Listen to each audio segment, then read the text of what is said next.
there is a difference how the ROI is calculated with PR in contrast to how it is calculated in case of ads. Like the sales funnel that we have, in the sales funnel, you are very close to the conversion part, but again that conversion is not happening, and the main reason is the ads are not for some reason working at that point of time. But again, at that point of at the second level, the PR will help to get the conversion done.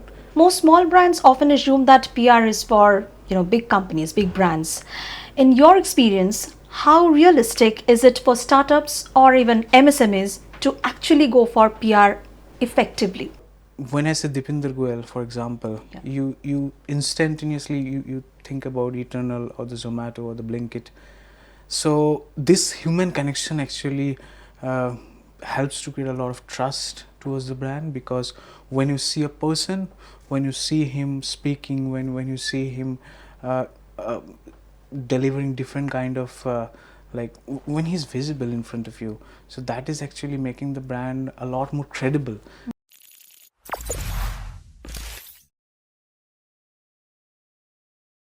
So you're absolutely right. I mean, businesses want to see results, but how do you calculate ROI in case of PR?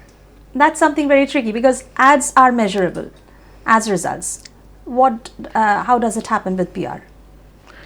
No, obviously we first of all, like ROI is definitely something we need to take care of, because whenever it comes to businesses, they need to calculate the return on investment for sure. But there is a difference how the ROI is calculated with PR in contrast to how it is calculated in case of ads. And this is something I might take the liberty to say this is something we might face on a regular basis to convey this, because it's a little nuanced. Let me try to approach it this way.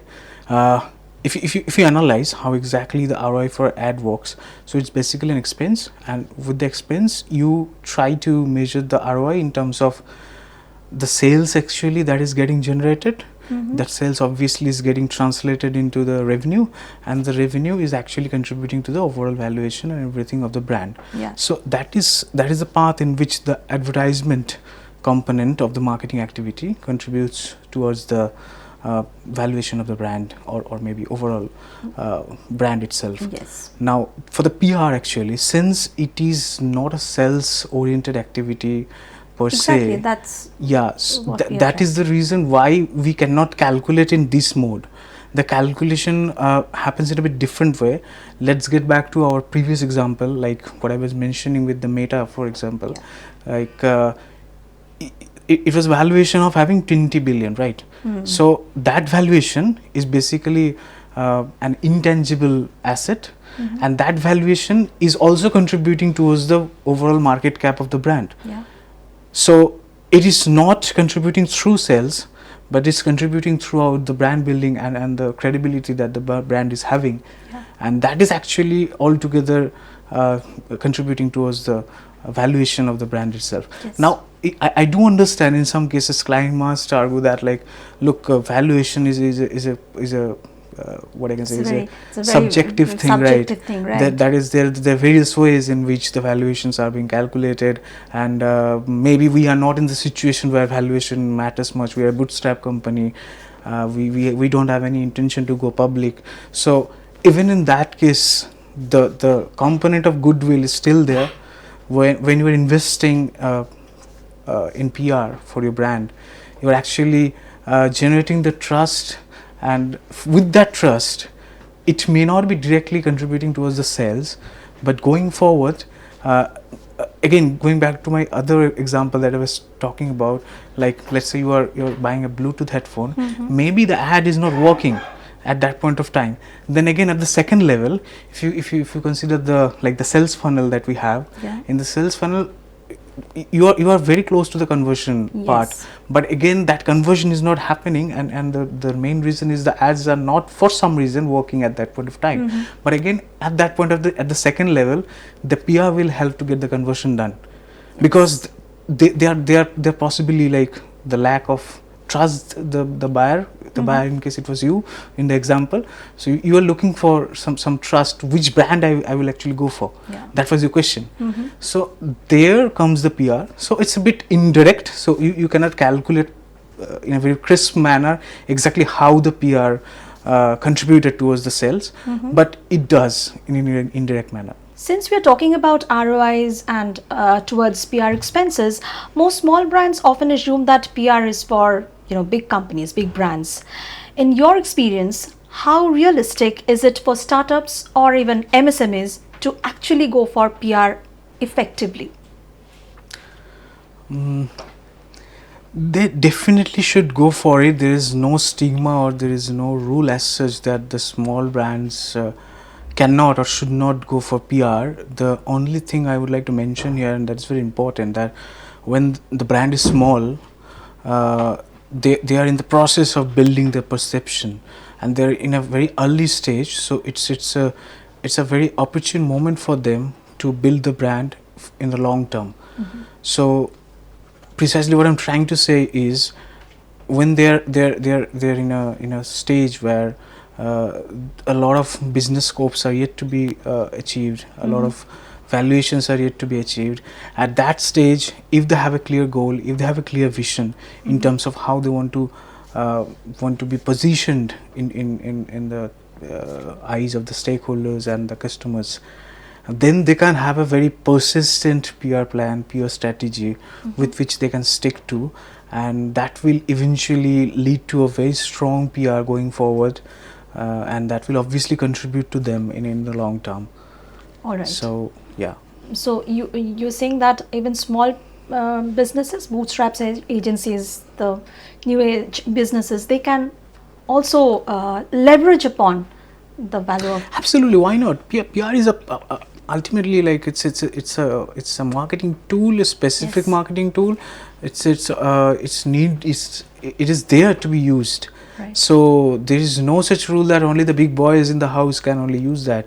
Obviously there is a perception, but you can use that for your leverage. Why not? Yeah. Okay. How has digital PR changed the playing field, compared to traditional PR? Can digital first approaches level the ground for smaller players as well? I mean, I'm talking about digital PR specifically over here. Right, I do get it. So it's a very funny thing to say, like, because digital PR has two connotations. So let me stick to the first one here. I do understand when you say digital PR, you're actually saying PR which is done with a focus of digital landscape. Let's cover that first. So when you say digital PR, obviously it's in contrast to legacy PR, obviously traditional PR or traditional media, for example. I think there is a thing that people need to understand why digital PR is different. So let's say for legacy media or traditional PR, I'm using interchangeably. Actually, when I'm saying legacy media, I'm trying to actually mean the traditional PR, because the traditional PR was involving only the legacy media, like the newspaper, print newspaper, the television, these kind of media they were approaching. So in both cases, one by one, if you consider newsprint paper, for example, it has a very specific amount of space there. Yeah. So you can only print a predefined number of words in a single newspaper. So that actually entails that there can be a certain number of articles, maybe a little bit more or less, but the number is more or less fixed. So let's say a very late evening time news is coming up and it's very urgent, possibly it needed a bigger coverage, but only due to space issue it just received a small coverage because that was the space available. Similarly, in case of like television also, you can see in the 24 hours the slots are divided. So everything is very limited in that sense. Why I'm saying limited is because obviously I want to juxtapose this in terms of digital PR, because whenever there is a, let's say, a renowned media outlet, let's say Times of India, for example, if you go to Times of India website, you can see news are coming up each second, I mean, if not in minutes. So there is no limitation as such in terms of what is the length of the coverage, what is the number of articles that are coming in a single day.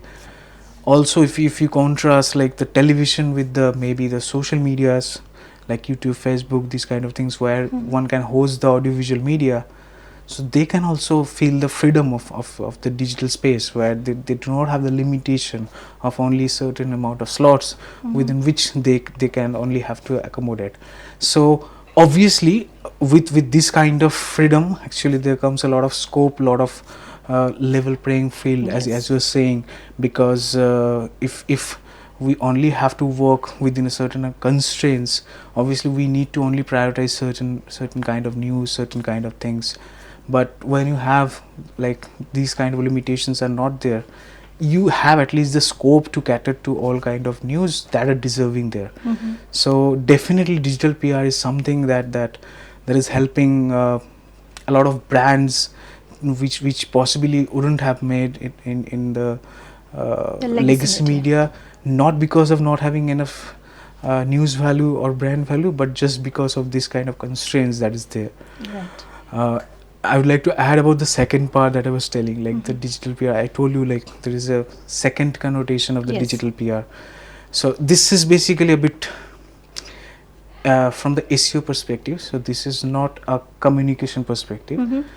So SEO perspective works in this way because, as you know, like SEO has two major. I was coming to that. I mean, there's. Sure. I mean, PR is influencing SEO in a big way, but in a big way, right? Yeah. So please tell me. Please go ahead and explain how it works.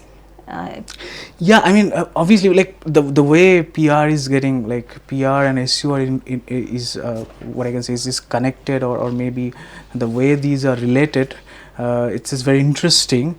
But let me try to just complete that digital PR one. I will come back to the SEO part later. So there are two activities, as you know, in the SEO mainly. One is like the on-page SEO, another one is the off-page SEO. So on-page SEO is basically whatever you can do on your owned media. That means like website or maybe your like social media page.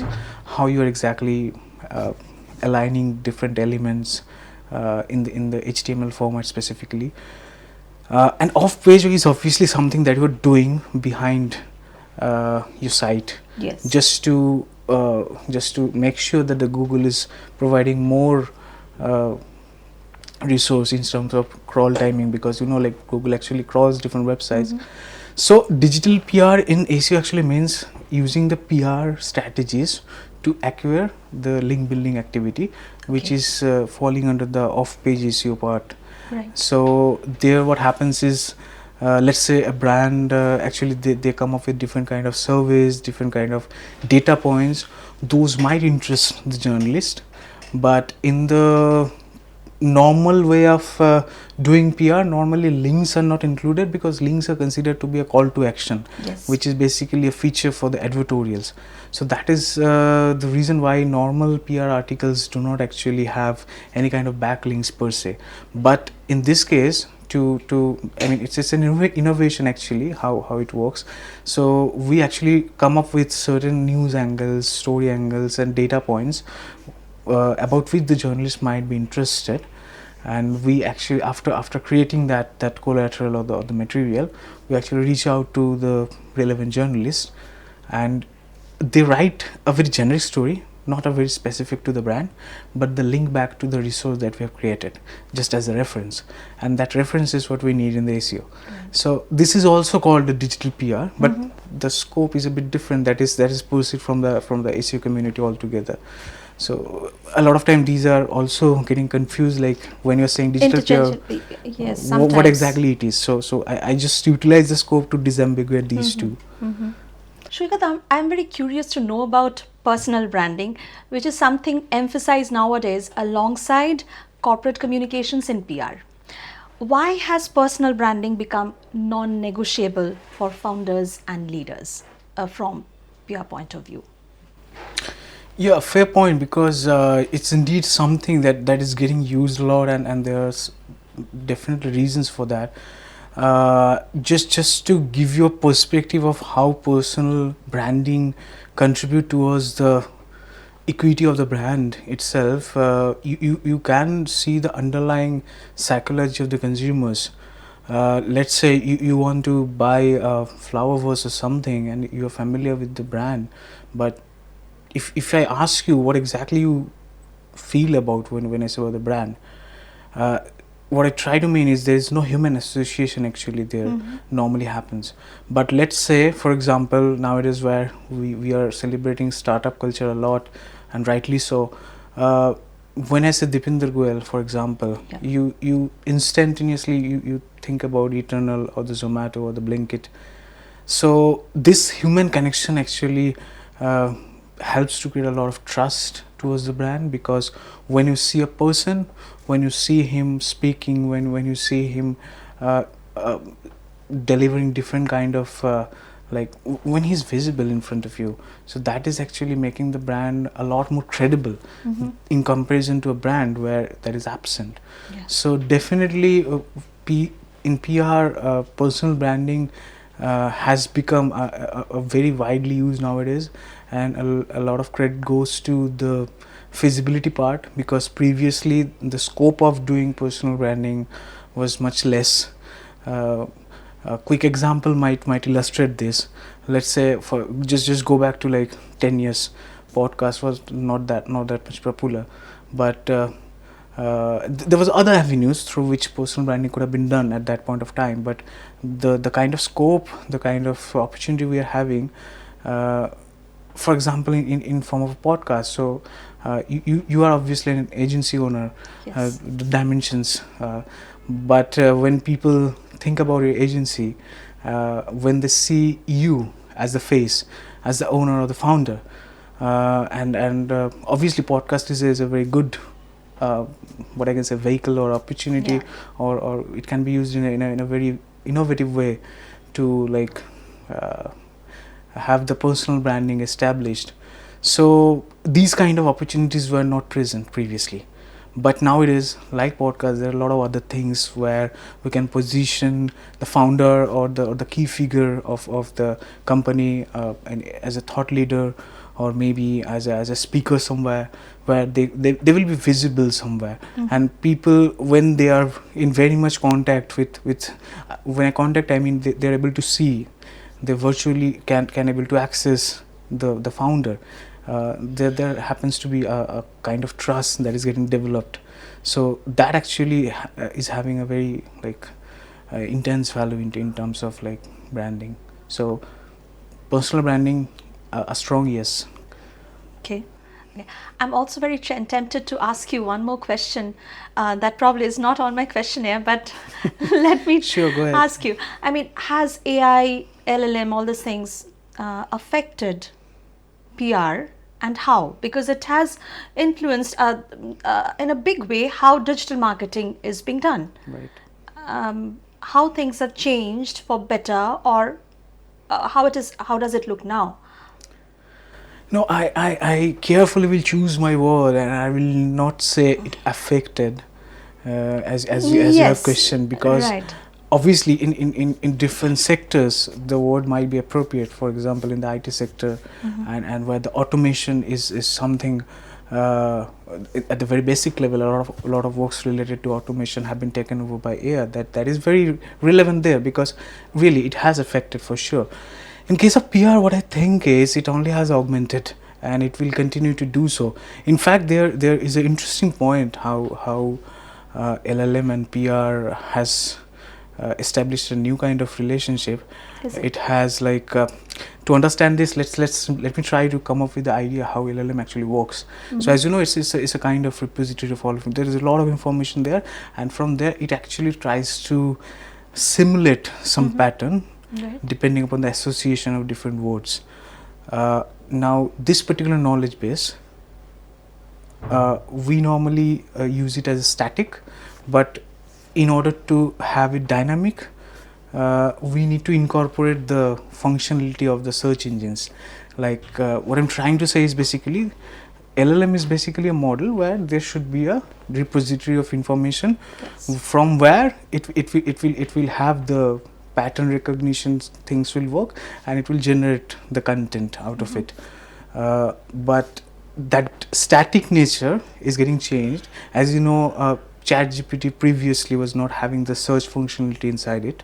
It was incorporated in the latter versions, where Perplexity on the other hand is having a lot of search functionality where you can actually have the knowledge base in a dynamic mode. Like let's say something has happened yesterday, and you want AI to have something about it, like you want to have a query and you want AI to talk about something or give a gist, let's say some news you want to know about, for example. So the interesting point is that when it comes to brands, the particular perception in terms of LLMs, let's say you have you ever tried like searching your brand in the LLMs, like what it has come up with? I would like to request all the audience to try. Obviously, the business owners who are having the brand, they can try and see what actually the LLMs are saying about the brand. Now, here comes the interesting part that I was trying to indicate. These particular perception can be shaped. This particular perception can be what I can say. It can be a great way utilized through PR, because let's say you a lot of media outlets are talking different things about you, and those are getting fed to the LLMs. Yes. So LLM will utilize those information and will come up with like with a very holistic view about your brand. So you can understand the future of search, and the way we access information digitally is obviously LLMs, and there's no doubt about it. And PR obviously is going to plays a huge role there. So it's mutually contributing to each other in a way. Right. Okay. Since we are already living in the future, AI, LLM is already here. But looking ahead another 3 to 5 years, what's one big shift that you think is going to happen in PR that businesses are not probably ready yet for, but should be? It's a very interesting question, because there are certain things which are not good per se, because consider a case for deepfake, which is getting a lot of momentum. A lot of people are able to generate a lot of videos, contents in a general form, which are not authentic. And since PR is something that deals with creating trust, creating credibility, and from that lens, actually, I think the most challenging part going forward will be to combat these kind of generalized misinformation or the inauthenticate content. And I think that is a generalized challenge as well, and more specifically within the PR itself and for the PR perspective. It's a let me try to give you an example. For example, we were talking about the personal branding, right? Yeah. So the personal brand is all about like making the founder visible somehow. Now we are approaching in that direction, where we can simulate a video of a founder, and we can make that video say anything, right? And that can be disseminated, and that can affect irreparably a brand. So these kind of things were not feasible previously, and obviously down the line, at this moment, there still we possibly can differentiate a deepfake video in naked eye, but going forward, the way things are happening, the way AI developments are taking place, I think the day is not far away when we will not be able to distinguish whether it's a deepfake video or it's an authentic video. So I think the challenge lies in there. But it's not only about fearfulness. Obviously, technology has both the things. Obviously, there will be, it's expected that with such potential abuses, there will be always the measures that will come, and the very technology itself will provide it. Awesome. With this, we come to the end of this episode. But before we conclude, let me ask you a few rapid questions, which you just need to answer in a few words. All right. Okay, let's start. Books or movies, or both? Difficult one. Definitely both. Definitely both. So, who is your favorite author? Single, only one author. Okay. You can name two. Okay, Yeah. let's keep it to Haruki Murakami. Favorite movie? Saturn Tango by Bellator. Okay. Favorite sports player? Male. It's an easy one, Lionel Messi for sure. Okay. Favorite sports player? Female. Again, it's difficult to spell out one. Okay, let's keep it like Zera Gunez. Dogs or cats? Dogs. Okay. And lastly, hard work or luck? Both, I will say. Both? Right. Okay. Thank you, Saikat, for coming you. to my show. Hope to have another session of Obviously. insightful discussion some other time. That's it for today's episode. Till we meet again, keep learning, keep adapting, and keep taking your business to another dimension. Bye-bye.